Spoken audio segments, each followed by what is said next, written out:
কঠিন থেকে কঠিন পরিস্থিতিতেও না ঠাকুরের ওপর থেকে কখনো আমি আস্থা হারাইনি। বিশেষ করে আমার গুরুদেবের ওপর তো সবসময় আমার অগাধ বিশ্বাস। তো সেই ফলস্বরূপই হয়তো বাবা আমার মনের ডাকে আজকে সাড়া দিয়েছেন। তো এই বছর তো ছেলের মাধ্যমিক পরীক্ষা ছিল, আজকে ছিল রেজাল্ট। তো ভীষণ ভালো নাম্বার রেখে ফার্স্ট ডিভিশনে ছেলেটা পাস করে গিয়েছে। হয়তো এতটা আমি আশাও করিনি। আসলে এই গত বছর মাঝে কিছুটা সময় এমন পরিস্থিতির মধ্যে থেকে যাচ্ছিলাম, কিছু ব্যাপার নিয়ে প্রচণ্ড খারাপ কিছু আমাদের সাথে চলছিল, যেটা কিন্তু আমাকে ছেলেকেও সাফার করতে হয়েছে।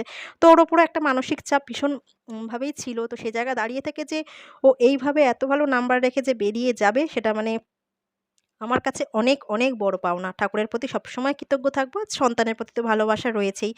তো আজকে না সকাল থেকে ৩ জনে যতক্ষণ না খবরটা পাইনি, হাত পা গুটিয়ে ৩ জনে সকাল থেকে চুপচাপ শুধু বসে আছি। না খাওয়া, না রান্না, কিচ্ছুটুকু না।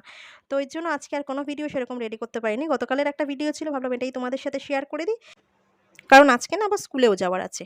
তো আজকের মতো ভিডিওটা এখানেই শেষ করলাম। আগামীকাল দেখা হচ্ছে নতুন একটা ভিডিওর সাথে। আজকের মতো টাটা।